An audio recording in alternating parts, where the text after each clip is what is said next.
Al llegar a Amós 7, empezamos la tercera sección de la profecía de Amós. Hemos visto las profecías de juicio de las naciones, primeramente alrededor de Israel y luego a Israel mismo.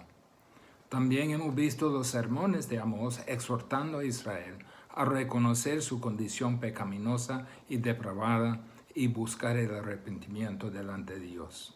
Ahora venimos a una serie de cuadros que ilustran lo que Dios hará por motivo a la rebelión de Israel. Cada uno de nosotros probablemente tenemos cuadros o fotos o dibujos en nuestras paredes que producen en nosotros una reacción que nos es difícil expresar en palabras. Entendemos que hay un impacto que tiene el cuadro que está en nuestra pared. Como he dicho que dice, un cuadro vale 1000 palabras. Dios también entiende el impacto de lo visual y lo utiliza en la profecía que Amós está dando a Israel y a nosotros para que entendamos exactamente lo que Dios nos quiere decir y el impacto de sus palabras. Dios nos confronta con 3 cuadros en los primeros 9 versículos del 7º capítulo. Cada cuadro empieza con la expresión: así me ha mostrado Jehová el Señor.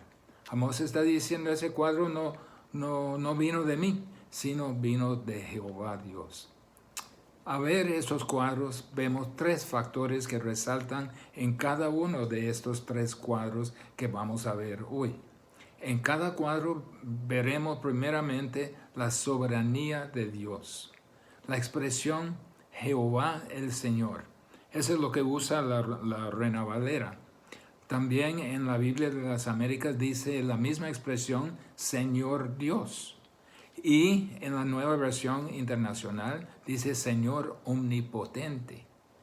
Esa expresión de la soberanía de Dios ocurre 9 veces en los 100 versículos de capítulos 1 al 6 y 11 veces en los capítulos 7 al 9, que componen 46 versículos. Amós quiere reforzar y enfatizar la verdad fundamental de la soberanía de Dios.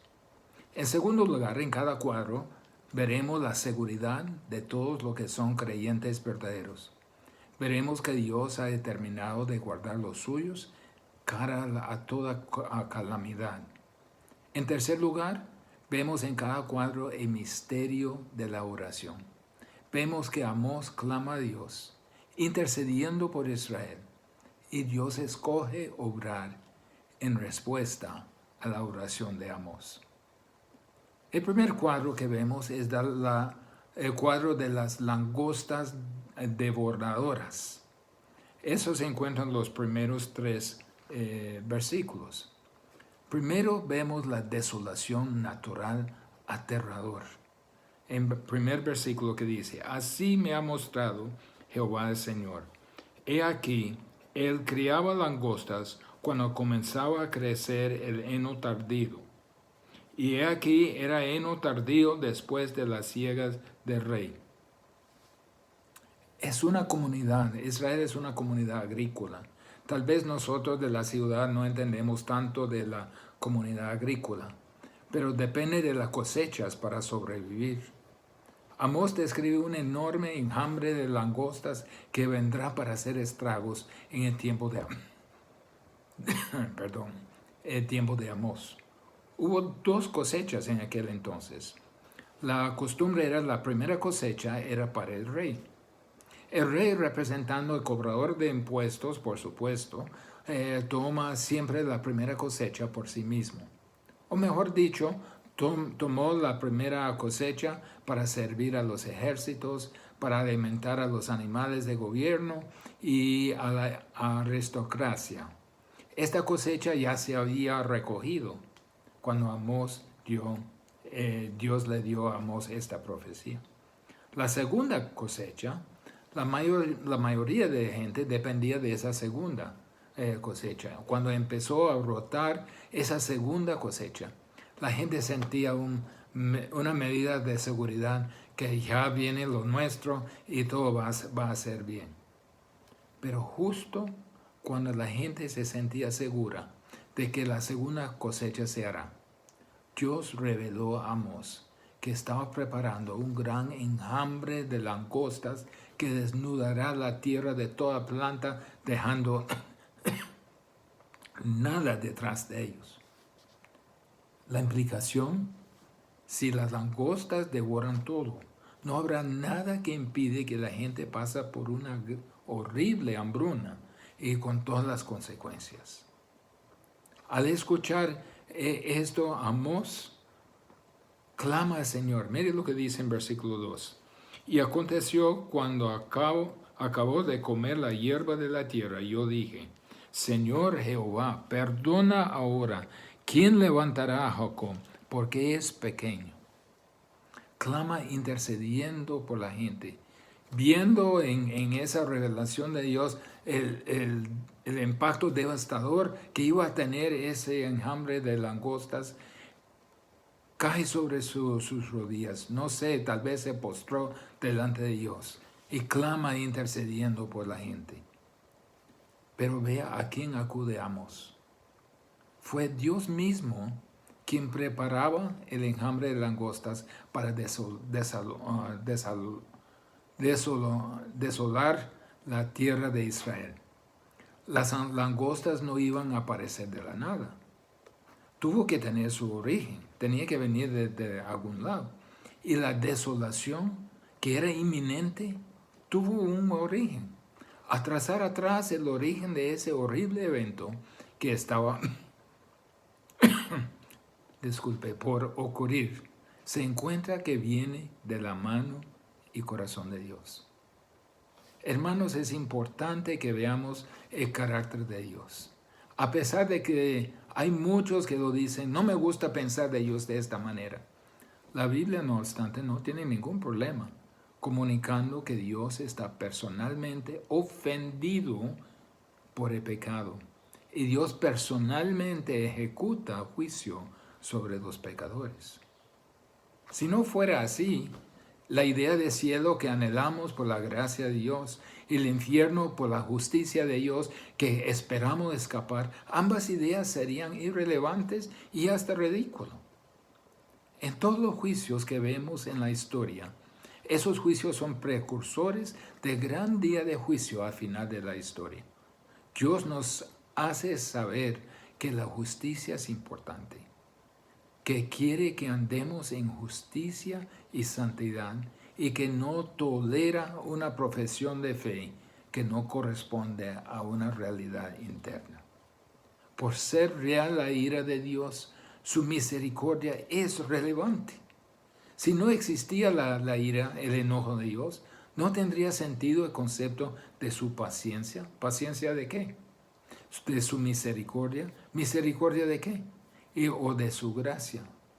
A Dios que no puede tener enojo o ira o no necesita ser misericordioso ni extender gracia, sería ese tipo de Dios que esas personas están pensando y creando. Entonces la ira de Dios es real. Y Dios mismo personalmente enjuicia a los pecadores. Ahora, tenemos a Amós clamando a Dios. Dice: Señor, ten misericordia. ¿Cuál es la respuesta de Dios? Versículo 3. Dice: se arrepintió Jehová de esto. No será, dijo Jehová. Amós quería asegurar que la gente entienda que la retirada de la plaga no es indiferencia de parte de Dios hacia el pecado, sino una suprema manifestación de su paciencia.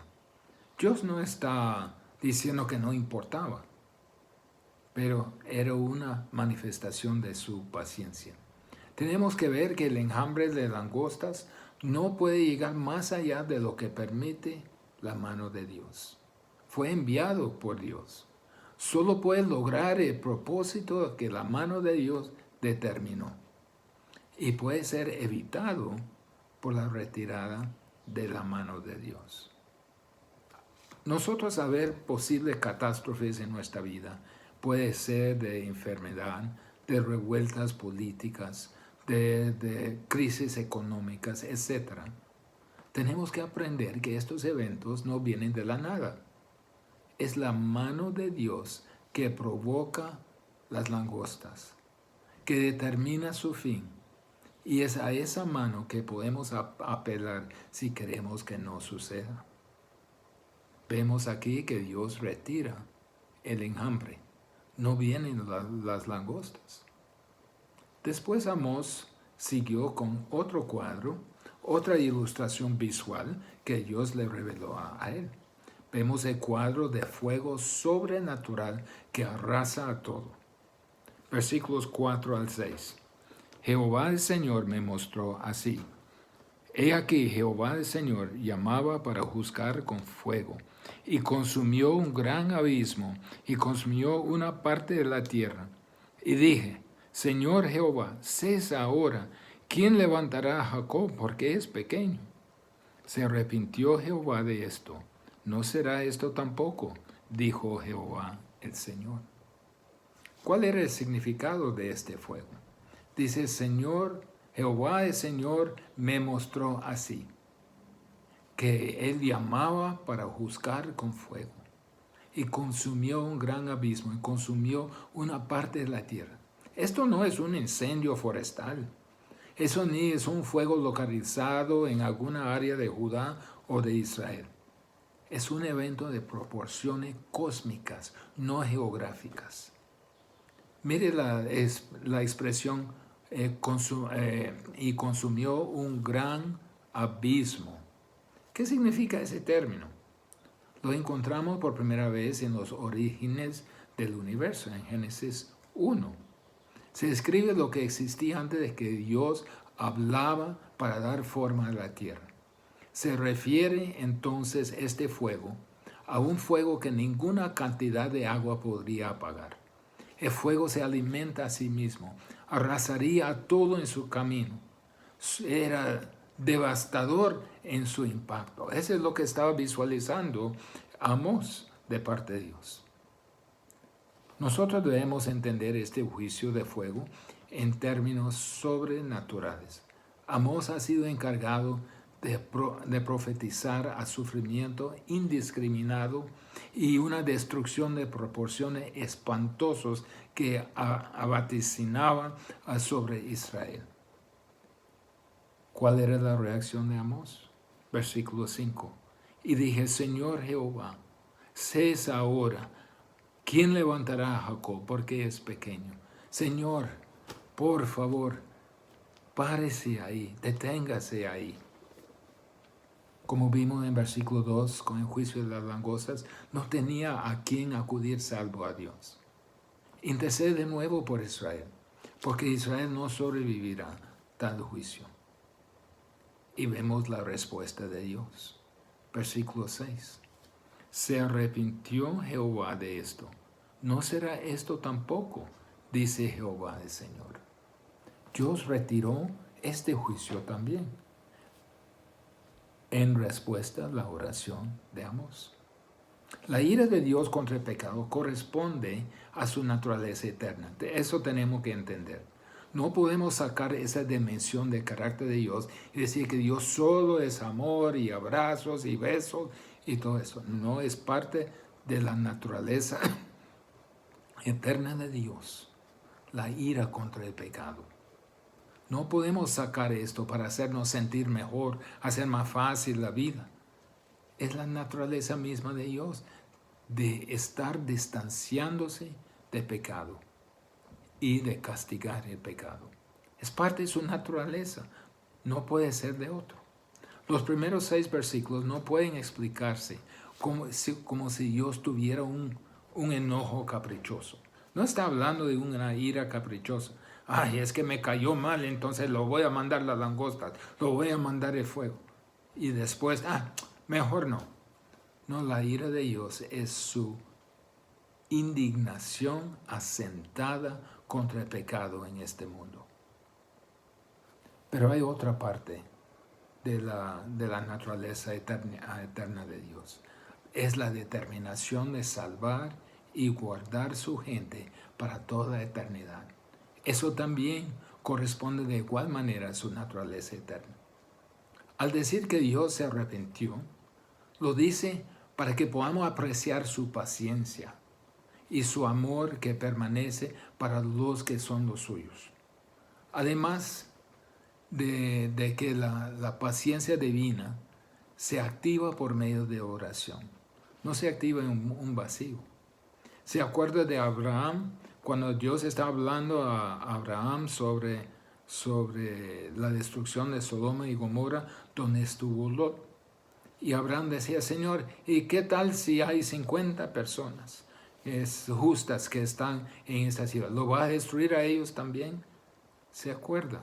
La solicitud a Dios. Y aunque Dios podía gobernar su universo por decretos arbitrarios y mecanistas,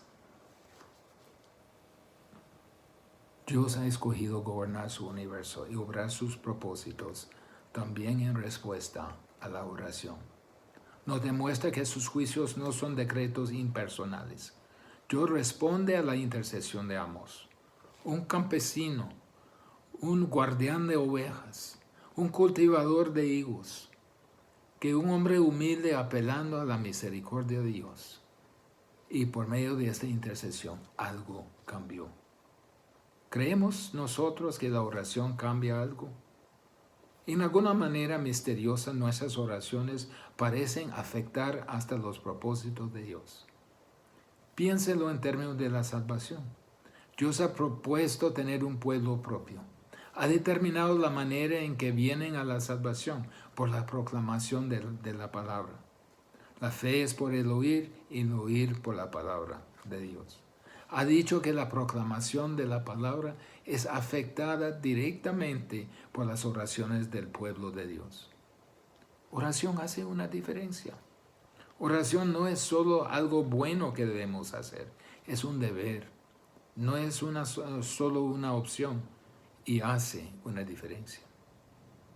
Entonces hemos visto que el cuadro de las langostas provoca la intercesión de Amós y Dios retira. También del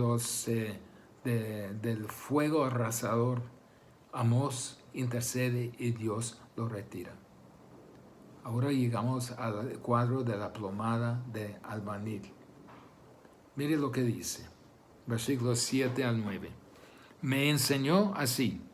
He aquí el Señor estaba sobre un muro hecho a plomo, y en su mano una plomada de albanil. Jehová entonces me dijo, ¿qué ves, Amós? Y yo dije, una plomada de albanil. Y el Señor dijo, he aquí yo pongo plomada de albanil en medio de mi pueblo Israel. No lo toleraré más. Los lugares altos de Isaac serán destruidos, y los santuarios de Israel serán asolados.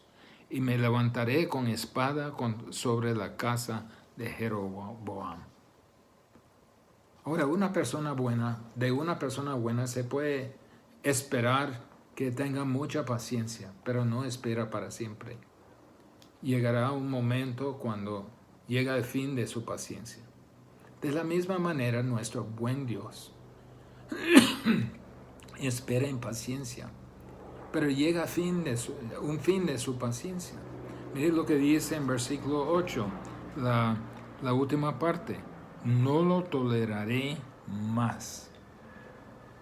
El pueblo de Israel merecía las langostas, merecía el fuego, pero Dios no lo trajo sobre ellos esa destrucción indiscriminada. Pero ahora usa un instrumento delicado y refinado, la plomada de albanil. El Señor está midiendo. Vemos la medición del Señor. El Señor nos mide para ver nuestra rectitud, nuestra integridad. Versículo 7. He aquí el Señor es sobre un muro hecho a plomo, y en su mano una plomada de albanil. Dios es como un arquitecto que ha diseñado y construido conforme a su plan y sus especificaciones. Construyó hasta su pueblo de Israel y tenía planes y diseños para ellos, para sus vidas. Pero también Dios es como el topógrafo, que tiene a cargo evaluar, medir y asegurar que el trabajo se ha hecho conforme a la plomada de albañil. ¿Qué significa esa plomada de albañil que Dios utiliza? Está sobre un muro construido a plomo. ¿Cómo sabemos nosotros si algo en nuestra vida está a plomo en relación a Dios? Yo me acuerdo una vez que era la primera vez que yo estaba poniendo blog con un equipo de trabajo que vino de los Estados Unidos. Y tuvimos que guiarnos por unos banderines de lado con una cuerda que nos daba cómo debemos alinear los bloques a esa cuerda. A nosotros no nos dimos cuenta que durante el transcurso de la construcción de esa pared en que estamos trabajando, que alguien golpeó uno de los banderines y ya no estaba plomo. Entonces cuando terminamos la pared estaba como 2 pulgadas fuera de plomo. Dios dice, yo estoy poniendo esa plomada. ¿Cómo podemos evaluar si nuestra vida está en plomo? Lo evaluamos contra la norma de Dios. Sed santos porque yo soy santo, dice Dios. Evaluamos una vida santa contra la santidad que vemos en Dios, no como la santidad de aquella persona. Evaluamos la verdad contra la verdad que encontramos en Dios. Evaluamos el amor contra el amor que encontramos en Dios. Evaluamos la obediencia contra la obediencia que hemos visto en Cristo. La plomada llega a ser, pues, Dios mismo. Dios había hecho bien clara su voluntad para Israel en el Antiguo Testamento. Y de ello ellos no tenían duda. Dios los había redimido. Dios les había dado su palabra para indicarles cómo debían vivir. Dios nos ha redimido también. Y también nos ha dado su palabra para indicarnos cómo debemos vivir. Ahora el siguiente versículo 8. He aquí el Señor está, no, el versículo 7. Dice, he aquí el Señor estaba sobre un muro hecho a plomo, en su mano una plomada de albañil. Dios está, he aquí pongo plomada de albañil en medio de mi pueblo Israel. Eso está en versículo 8, sí. La última parte. He aquí yo pongo plomada de albañil en medio de mi pueblo Israel. No lo toleraré más. ¿Dónde aplica Dios la plomada? Lo mide la plomada con su pueblo. No mide a la sociedad. No mide a los que están afuera. Pero mide a los que son suyos. Para ver la integridad de su vida. Solo los que viven conforme a sus normas pueden ser considerados como su pueblo, que dan la talla. Los que no dan la talla no serán tolerados más.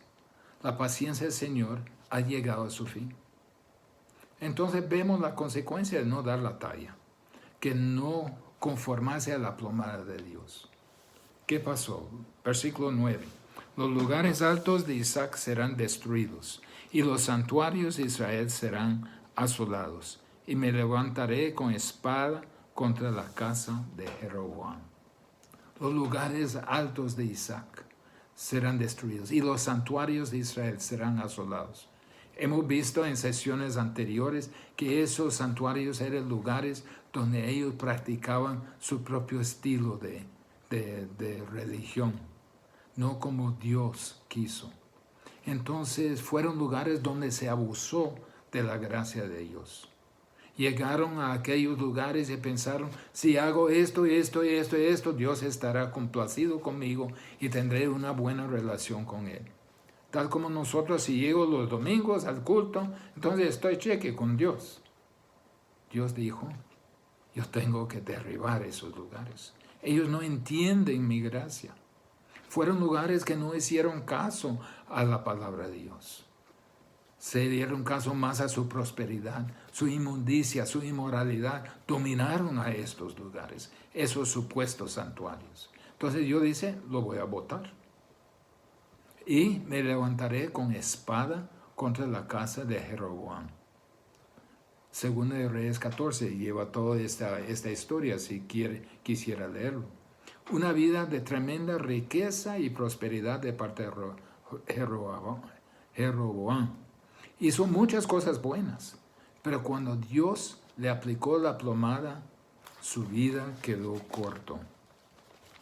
Lo vemos en Segunda de Reyes 14, 24.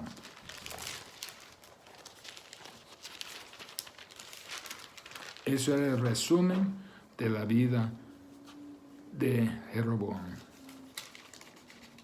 Esa es Primera de Reyes, perdón. En un segundo.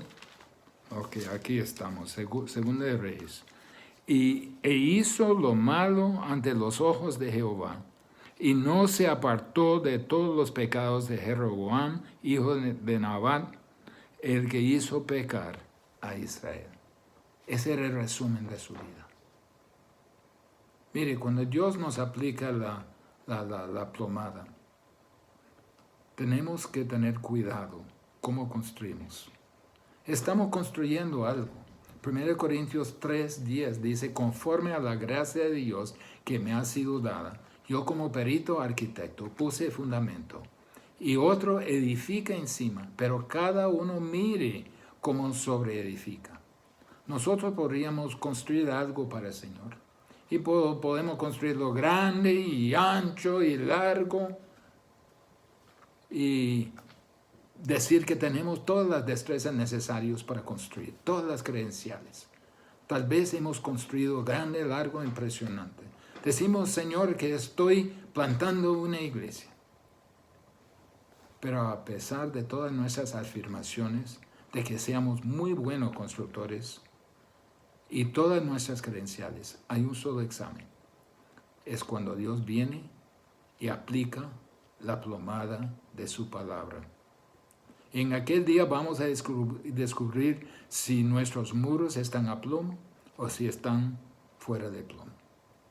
También descubriremos si nos confiamos en nosotros mismos o si somos dependientes en el constructor máster. Cuando Dios viene a su vida, alza la plomada revelada en las Escrituras a su profesión de fe, a su vida, ¿se quedará lo que usted ha construido? ¿O tendría el Señor que botarlo? ¿Se da la talla, su vida, su profesión bajo escrutinio intensivo de la plomada de la palabra de Dios? Y si no, ¿saldría usted de aquí continuando construyendo muros torcidos, pisos no a nivel, techos que no cuadran, ignorando la plomada que le fue llevada a tiempo e encarando la devastación de la plomada de Dios? ¿Cómo seremos? ¿Qué haremos cuando Dios usa su plomada en la eternidad para evaluar lo que hemos hecho en esta tierra? Es por la misericordia de Dios que no somos consumidos por las langostas de fuego. Es por la fidelidad de Dios que nos da la plomada de su palabra. Lo usaremos en nuestra vida. Oremos. Señor, tu palabra es clara. Tú quieres integridad.